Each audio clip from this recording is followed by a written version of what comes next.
Hi there. I'm going to work on my January week 4 prompt, which was Australia.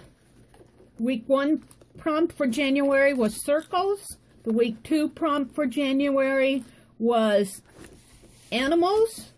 The week 3 prompt was goddess. So now we're ready for week 4, and I want to get it done. I want to keep up with these as much as possible. The week 4 prompt was Australia. I'll put a link to the Krazy Island Family Facebook group and where you can find the free prompts that they're giving every week. I need to get this done because they're coming out with a new one today. So for Australia, I had to really think about this. I'm glad I had a whole week to think about it. You're going to see me put some newspapers up here. Why am I doing a Wisconsin State Journal page for an Australia prompt? Well, there's a reason for that. I'm living in Wisconsin right now, but I wanted my background to be newspaper, and this is what I have.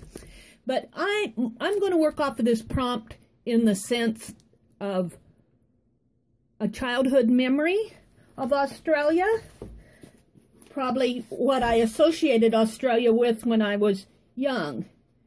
And you've all seen this picture of my father. My father was a history teacher. He was also a principal in small schools. And he read a lot of newspapers. And my childhood memory, the story goes that when he'd read newspapers and he would read something that he didn't agree with, he always kept up with the news.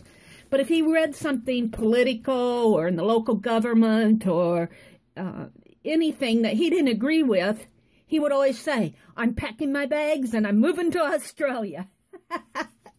So I always thought that was kind of funny.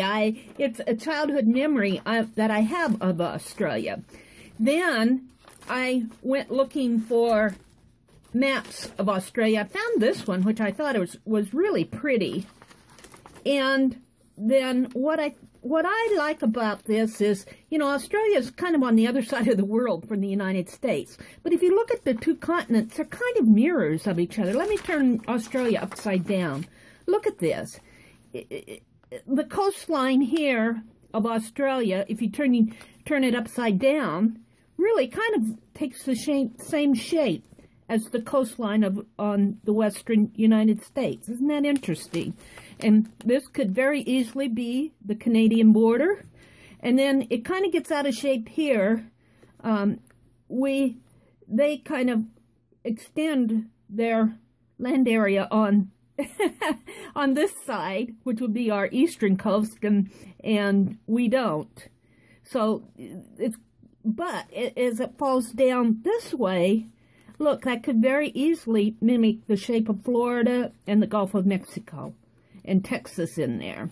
So I just thought, you know, Australia's on the other side of the world, and actually it's kind of almost an upside down continent of what the United States looks like. I think that's very interesting. And it's very interesting that it kind of goes with the concept of my father's. He doesn't like what's happening in the news. Maybe it's the opposite on the other side of the world. Of course, we all know that it really isn't. I mean, but it's just kind of a childhood memory that I have. So I am going to journal about that today.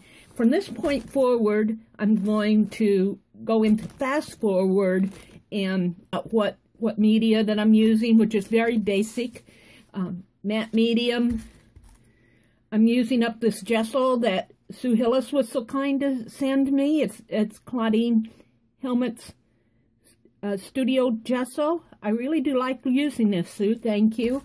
And I'm going to try to limit my color palette to silvers, maybe a brownish color, and blues to kind of go with what's happening in this beautiful map of Australia.